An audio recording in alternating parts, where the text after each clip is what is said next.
This channel does not promote any violent, harmful, or illegal activities. All content provided by this channel is meant for an educational purpose only. এর পরবর্তী খবর মঙ্গলকোটে, সেটা আরো একটি গুরুত্বপূর্ণ খবর। সেটা হচ্ছে পিন্ডিরা পঞ্চায়েতে বিএলওদেরকে তালাবন্দি করে রাখা হয়েছে। গ্রামবাসীরা, ভোটাররা তারা তালাবন্দি করে রেখেছেন এসআইআর এর শুনানির নামে হয়রানির অভিযোগ তুলে।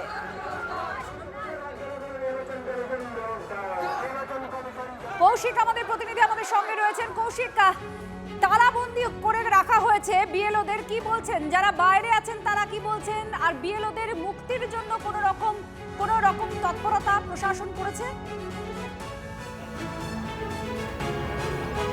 দেখো, মূলত যেটা অভিযোগ যে এই এসআইআরের নাম করে হয়রানি করানো হচ্ছে, হেনস্থা করা হচ্ছে ভোটারদের, এরই প্রতিবাদে মঙ্গলকোটের ভাল্যগ্রাম পঞ্চায়েতের পিন্ডিরা গ্রাম, এই পিন্ডিরা গ্রামে 56, 57, 58 তিনটে বুথে যখন এসআইআরের বা শুনানির জন্য নোটিশ দিতে আসে তিনটে বুথের বিএলওরা, তাদেরকে আটকে ধরে তাদেরকে পঞ্চায়েতে ঢুকিয়ে পঞ্চায়েত গেটে কিন্তু তালা মেরে দেওয়া হয়েছে।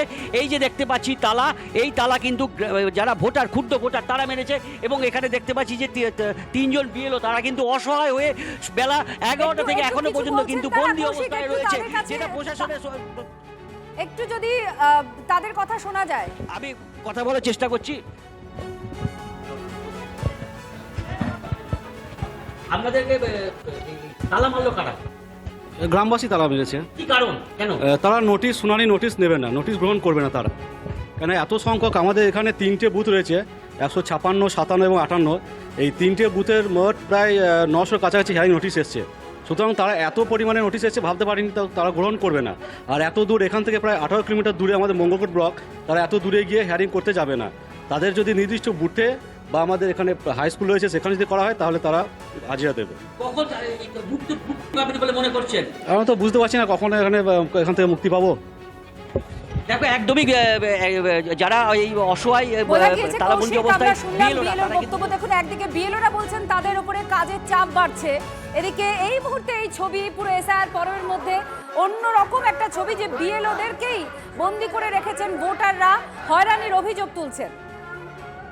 বাঁকুড়ার ছবি দেখায়, ছাতনায় ফর্ম 7 সেটা জমা নিতে হবে। বিজেপি লাগাতার বলছে প্রশাসন জমা নিচ্ছে না, তাই বিডিও অফিসে ধুন্ধুমার বাঁধে। জয়েন্ট বিডিওর সঙ্গে বিজেপি কর্মীরা কথা বলার সময় হামলা মারধরের অভিযোগ।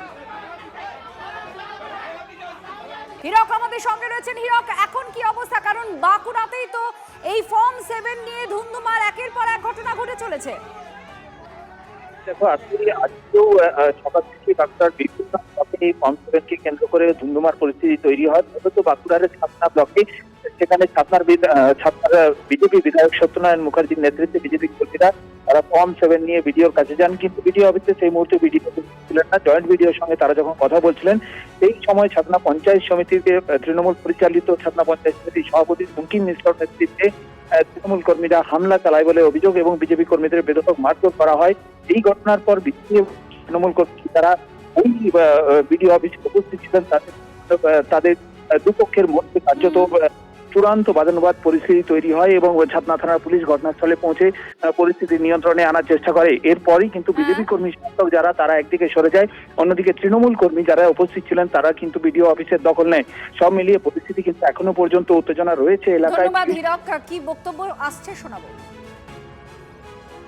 আমাদের বিএলএ 2 এর কাছ থেকে ফর্ম জমা নিয়ে সমস্ত আমাদের কার্যকর্তারা, বিএলএ 1রা তারা গেছে বিডিও অফিসে। সেখানে বিডিও অফিসে কথাবার্তা হতে হতে তৃণমূলের দুষ্কৃতীরা ঢুকে ওখানে গিয়ে ঝামেলা করে, মারপিট করে, আমাদের কার্যকর্তাদের মারলো, পুলিশের সামনেই মারলো।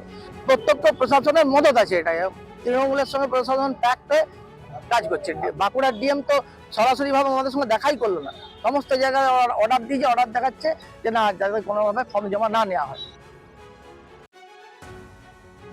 তৃণমূলের নেতারা কি ঠিক করবেন এখানে 7 ফর্ম জমা হবে কি না, ভিডিও জমা নেবেন কি না?